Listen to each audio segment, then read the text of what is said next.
All right, tick says the clock, tick tick. What you've got to do quick. It's the start of the 34th edition of the African Cup of Nations as football comes alive on the continent. As we saw big boys surrendering their powerful nature and testing some results surprisingly in the opening games of the Nations Cup. Meanwhile, it's all about action at Down Under in Australian Open as Novak Djokovic was made to work for his money in what was the opener as he mounts siege for his 11th Australian Open title. And not forgetting the ever exciting Super Cup somewhere, El Clasico in the Middle East, where Real Madrid reigned supreme against Barcelona. And it was all about some selected games in the MPFL Match Week 18 with Eyimba with an away defeat in faraway Jaws. A lovely morning to you and many thanks for joining us in yet another exciting edition of your Morning Delight on Radio. It is Rush Hour Sports right here on Rapid 96.5 FM. My name is Val Ado and I'm the midfield maestro. Not alone, I'm being joined by my colleague Pelumi. Good morning to you and welcome to the show. Good morning, Mr. Level. Thank you for having me on the show. All right. Let's talk everything there is in the world of sport from now till about 8 o'clock on the dot. And let's start off from handball, where head coach of Nigeria's men handball senior team, Rafiu Salami, has announced his final 16-man squad for the forthcoming African Cup of Nations in Cairo, Egypt. The 26th African Men's Handball Championship will be held from 17th to 27th of January 2024 in Egypt. The list consists of 3 goalkeepers, 9 defenders, and 5 midfielders and 8 forwards.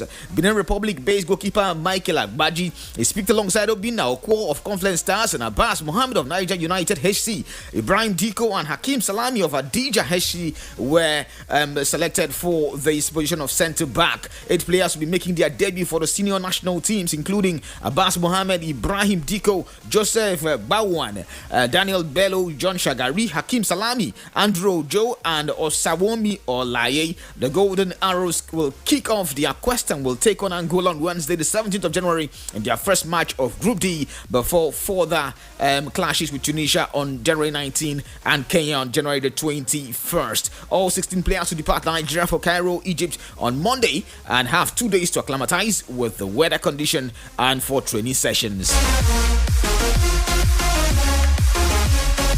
Let's head straight down to tennis, where it's all about the first Grand Slam of the year 2024 as defending Australian Open champion Novak Djokovic said it was like playing myself in the mirror after he came from the longest first round Grand Slam match of his career against teenage qualifier Dino Prismic. Djokovic, chasing a record-extending 11th men's title in Melbourne, needed 4 hours and 1 minute to beat the 18-year-old 6-2, 6-7, 6-3, 6-4. The Croat Prismic, facing his childhood idol on his court, appearance at the Grand Slam, saved 6 match points before Djokovic secured victory. Djokovic, who could achieve a record 25th Grand Slam singles title this month, later said he felt under the weather and gave kudos to the land, whom he said gave him a run for his money. Let's take a listen to Novak Djokovic.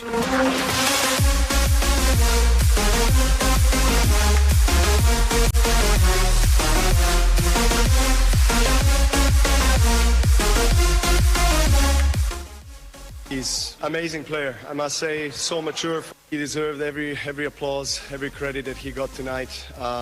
He's an amazing player, I must say, so mature for his age. He handled himself on the court incredibly well. This is his moment, honestly. I mean, it could have easily been his match as well. He was a break-up in the third. He fought, even though he was 4-love down and a break point down for 5-love. He fought. He showed great mentality, resilience. He made me really run for my money for sure tonight. That's for sure. And honestly, I have many praises for him, many compliments. I'll be talking about it later in the press conference probably, to deconstruct his game. But, you know, I love the way he's using every inch of the court. You know, he's comfortable to come in. He's defending incredibly well. Just amazing performance for someone that is 18 years old, that never had an experience of playing on a big stage. Big kudos to him, to his team. And I certainly want to be in his corner. So hopefully he'll invite me, because he's going to make some big things in his career. That's for sure. We're going to see a lot of him in the future.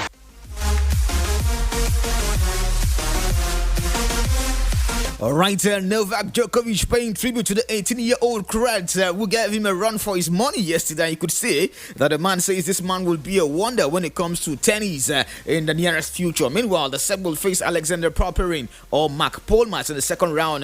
Prismic crowned French Open Boys' champion last year has a bright future ahead on the evidence of his breakthrough performance on Rotlever Arena. Pelomi, let's talk about Novak Djokovic is aiming to win an 11th Grand Slam right there in Melbourne, and yesterday, for the very first time in a long while, he was taken to 4 hours in an opening day action against a newbie playing his first Grand Slam. Novak Djokovic looked and said, it seems I was playing myself right there in that court.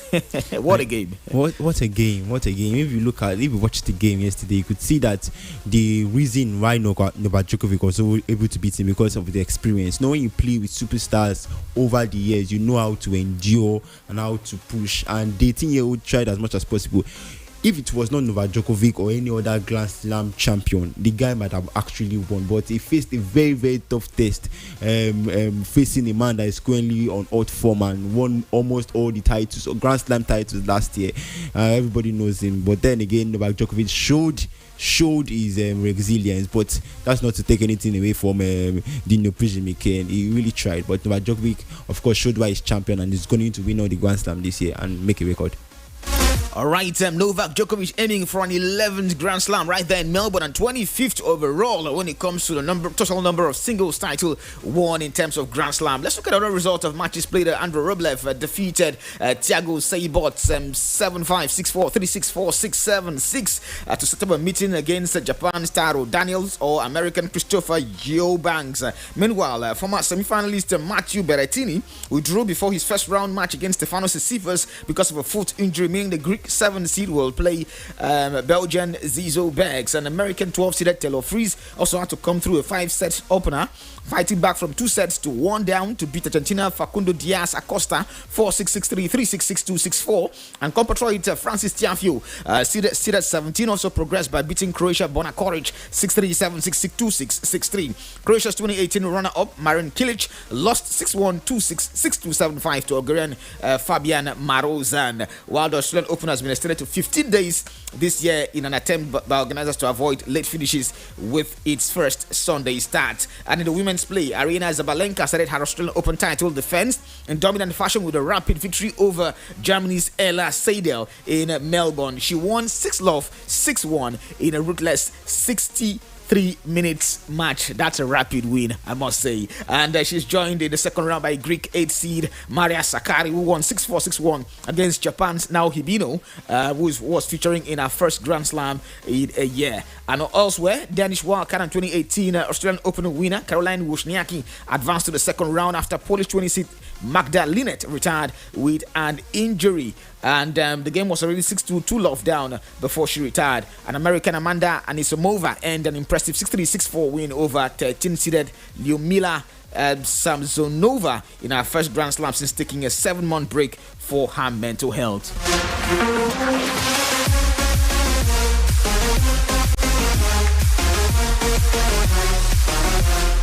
An interesting matches await us later in the day as far as the games are concerned, and it's going to be a very, very cagey day. Cameron Norrie being caught against Juan Martin Virales, while Dusan Vlahovic will take on Giulio Zepieri.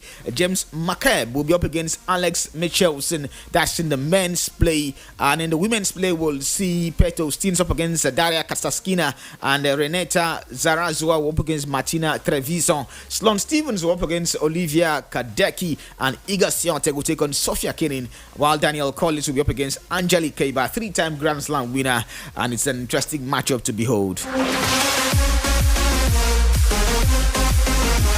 Just before we leave other sport this morning, let's look at the game of slam dunks at 3-point. Let's talk basketball. These are result of matches played in the early hours of today. The Miami Heat defeated the Charlotte Hornets 104-87, while the Milwaukee Bucks saw off the Sacramento Kings in overtime 143-142. The Timberwolves of Minnesota clipped the heels of the LA Clippers 109-105, and the Portland Trail Blazers were just too cold for the Phoenix Suns 127-116. And later today we'll see the Philadelphia 76ers up against the Houston Rockets, the Dallas Mavericks up against the New Orleans Pelicans, and New York Knicks will take on the London Magics, while the Washington Wizards will take on the Detroit Pistons, and Atlanta Hawks will be up against the San Antonio Spurs.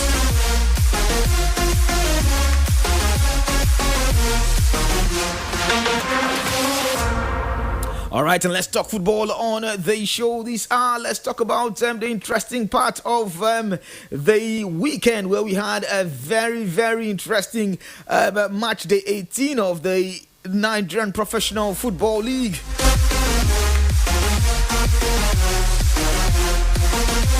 Well, Doma United's hope of climbing to the top spot in the MPFL was dashed following their 3-0 loss at Abia Warriors in game week 18 on Saturday. A win for Doma would have seen them temporarily go to the first place on the log. But Ifeanyi Nnamena gave Abia Warriors the lead in the 43rd minute of play from the penalty spot before Sunday Migwo made it 2-0 4 minutes into the second half. And in the 94th minute of play, Dejo or John Ugwa added the third goal to wrap up a comfortable win for Abia Warriors. But one man was not happy of how the game panned out, and that was the coach of Doma United, Akinade Onigbinde, who faulted officiating for the outcome of the game. I'm here since 2 days ago. I can't claim any fatigue. We left home since 4 days ago. I'm here 2 days ago. Are you getting it? 2 days on the road. We slept where everybody, okay. The only issue for me is that look at the first half. Look at the way we absorb the pressure. For God's sake, just on almost 42 minutes, you now awarded dubious penalty. For God's sake. For God's sake. Actually, what really happened is that penalty, it weakened the boys. It immediately weakened them, it affected them, boys. And I said, no, boys, let's pick up. And we pick up. Look at the second goal. Very clean goal. Look at the top goal. And ball. For God's sake, what are we doing in Nigeria here in Nigeria with Nigeria football?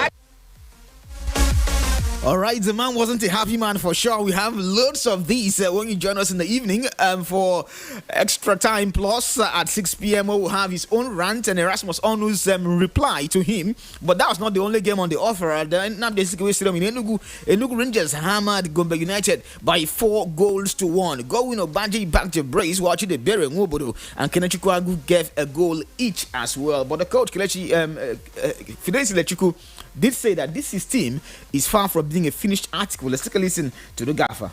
It's a very good game. If you look at the goal we scored today's game, 4-1. But in my analysis as technical advisor of Rangers International, Rangers team has not come to that standard of which I, the technical advisor, expecting him to be. You know, it's not about playing Baba today. I think about other game. I think about big teams. I think about pressure that will come. In this kind of game, it's a game we're supposed to show quality, show that we have all it takes, but we didn't show it. So as a technical advisor, I'm very, very worried as a coach. That's number one. Number two, with the kind of players we have, I want the supporters, I want the fans not to expect much from Rangers this season. Not that we cannot deliver. Not that we cannot get continental tickets, but as technical advisor, we have managed some teams who know what it takes to have young players in a team.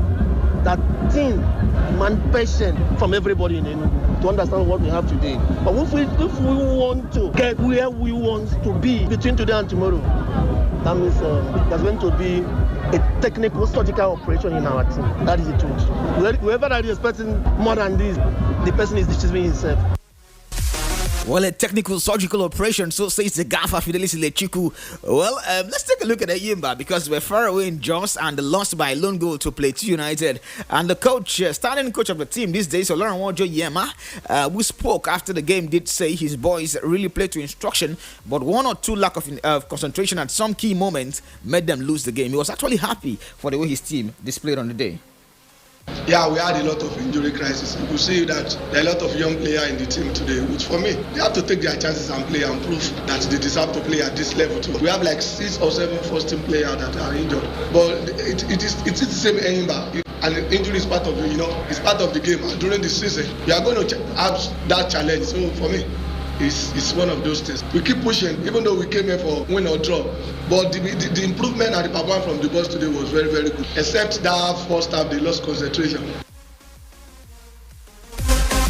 All right, so loss of concentration, injury worries, but it was a good game so far. So good time for us to go for a very short commercial break. When we return, we'll talk more about the MPFL. Then we'll tell you about the African Cup of Nations. Stay with us.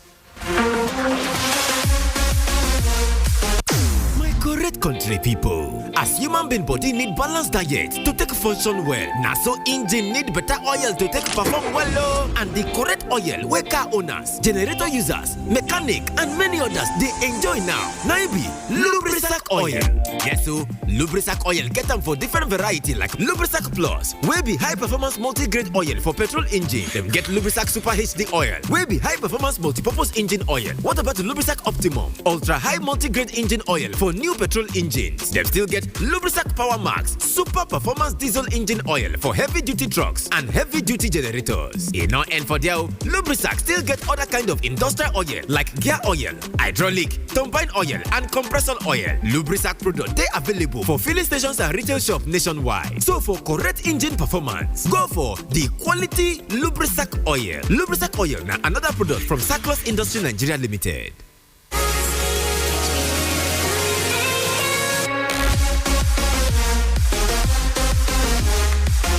Welcome back. You're still tuned to Rush Hour Sport Rapid 96.5 FM. More here with the midfield maestro Val Edu alongside Pelumi King right here with me in the studio. The NPFL match week 18. Some matches were played by losing to Plateau United by 1-0. We had Abia Warriors right here in Umuahia beating Doma United. I saw that game yes on Saturday, 3-0 comprehensively.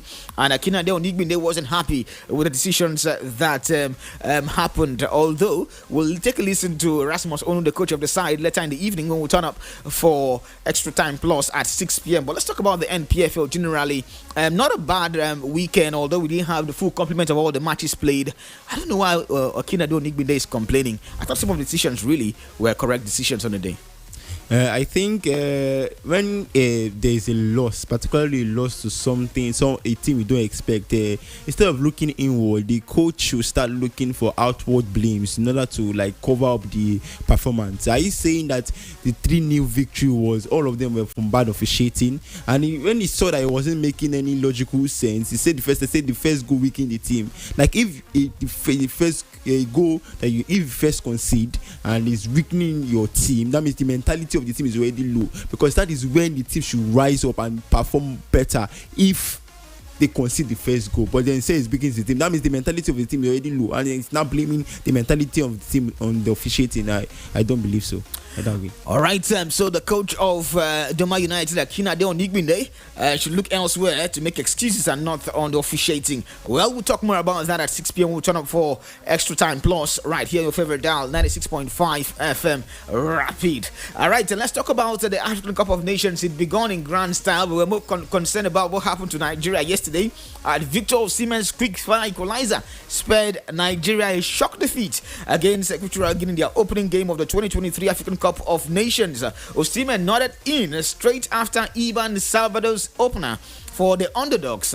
Salvador classy first half finish was his side's only attempt on goal and briefly threatened a significant upset in the second game of the tournament. Jesus Owono, or you can say Jesus, he took the wheels yesterday. Several good saves in the second half and first half to deny the Super Eagles, especially Victor Osimhen, who missed a breaking clear chance in that game. Well, earlier in that same group, we had the opening game on Saturday and in Abidjan, and the Ivory Coast defeated Guinea-Bissau by 2-0. Crasso, as well as Seko Fofana, getting the goals for the host nation. And in Group B, we also had exciting games played yesterday as well. Mozambique almost produced the shocker of the competition. 2-1, they were leading against Egypt before Mohamed Salah converted a late penalty to make sure that Egypt held on for 1 point. But Ghana weren't as lucky as Egypt and Nigeria were, because they lost to Cape Verde by 2-1. Let's talk about the games so far. 5 games played so far in the African Cup. 4 games played so far in the African Cup of Nations, but Nigeria drawing to Equatorial Guinea. Not many saw that one coming. Not many saw that one coming, but if you remember, I was here in the studio on Friday, and I said that this team is a team that underperforms. So if they can draw against Lesotho, how much more Equatorial Guinea? I did not see any difference in the way they played and the chances they miss. It's always the same problem, because the coach always uses the same ideology and the same set of players. So once you are using the same pattern, you surely expect the same result. I think Pesero should brace up, or the team should come together and have this winning mentality, because they are facing the host in the next game. And in African setting, in fact in the world setting, facing the host of a particular game, particularly a host as good as Ivory Coast, who has won African Cup of Nations, I think it's going to be a very, very tough test, and they should just brace up. If not, it's going to be catastrophe for us. All right, catastrophic, you want to say, and it's going to be quite an exciting day as far as games are concerned. We'll also have a handful of games to look out for today. In Group C, Senegal will take on Gambia. Don't forget the Senegalese, the defending champions. That game comes by 3 p.m., while Cameroon will be up against Guinea at 6 p.m. And the last game of the day will be Algeria up against Angola. You can also catch up these games on Rapid TV on channel 176 on Star Times. These games are also beamed live to our esteemed viewers. And let's run down and talk European football on the show, as Vinicius Junior scored a second half hat-trick as Real Madrid beat Barcelona to win the Spanish Super Cup. The winger scored twice in the first 10 minutes to put Carlo Ancelotti's side in control in Saudi Arabia. Robert Lewandowski pulled one back for Barca with a superb volley, where Vinicius converted a 39-minute penalty to restore Los Blancos' 2-goal lead. Rodrigo then added the fourth in the second half before Ronald Araujo was sent off to complete Barca's misery. Well, Vinicius, who has recently returned from tearing a hamstring in November, celebrated his opener with Cristiano Ronaldo's famous 2-goal celebration inside Al Nassr's King Saud University Stadium, where the former Real Madrid man currently plays his football. Comprehensive win for Real Madrid, and that was Real Madrid's third straight win in El Clasico, and gave them a 13 Super Cup success, one behind Barcelona's record 14 win. What a performance from Vinicius Junior, just returning from injury. What a performance, particularly as saying that the person that was supposed to hold him or mark him, or the person that is normally regarded as his nemesis, the way he absolutely mesmerized him. Made him cost a penalty, made him collect a red card, and it goes to show that no one can actually mark a player who is in form. It's just a form of PR, and everybody could see now that Araujo on Vinicius' good form, when Vinicius is very high on form, Araujo doesn't stand a chance against him. I applaud the performance by Vinicius Junior, Real Madrid. It shows that they have a family, they have a friendship, and they have a coaching system that is very, very supportive of the players and allow them to explore. So kudos to Real Madrid and Vinicius. All right, and to the Spanish La Liga, some results of matches played over the weekend. We had La Palmas defeating Villarreal by 3-0. Mallorca drew 1-1 against Celta Vigo, and Athletic Club Bilbao defeated Real Sociedad by 2-1. Real Betis won, Granada 0, while Almeria held high-flying Girona to a goalless draw. And in the Premier League, it was all about the biggest game in the Premier League yesterday, and Tottenham came back from behind twice in the pulsating Premier League encounter to deny United a victory in front of new co-owner Sir Jim Ratcliffe. Ratcliffe, attending his first game since a proposed 25% purchase of his boyhood club was confirmed on Christmas Eve, said beforehand that he was very excited to be there. Rasmus Højlund gave United a goal inside the first 4 minutes of play. Both Richarlison equalized, and then Sir Marcus Rashford got a second for United, and Bentancur touched the wires and got an equalizer for Tottenham Hotspur.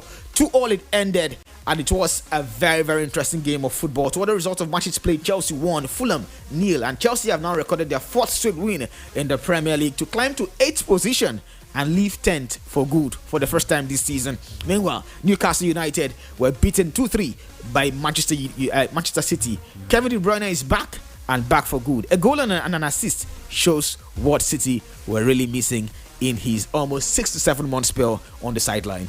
Yeah, I'll start with the Tottenham game because of Onana. Onana waited, saying he wants to help Manchester United against Tottenham. Is it to help Manchester United get a draw, or to concede extra 2 goals to make it 48? Well, I'm gladly waiting for Onana at 50. Maybe he should stay more and concede the 2 goals. And Manchester City Tottenham goes to show their mentality. Now, they're just 2 points behind Liverpool, and they're chasing a 3rd successive win in a row. And I'm very, very happy. I'm very, very happy that KDB was able to show that he's back. He still got it in him. And about the Chelsea game, Chelsea-Fulham, it was a close game that was settled by a penalty, and Fulham tried as much as possible, but then Petrovic, the Chelsea keeper, showed that he wants to cement that number 1 place in case Sanchez come back, or it's up to the coach to determine that. So it was all-round game. Was very, very exciting game, a very, very exciting games for us, round of games for us. So we are waiting the next one. All right, and we had a fantastic Bundesliga as well. What's happening to Sancho? The man seemed to have been reborn since his move to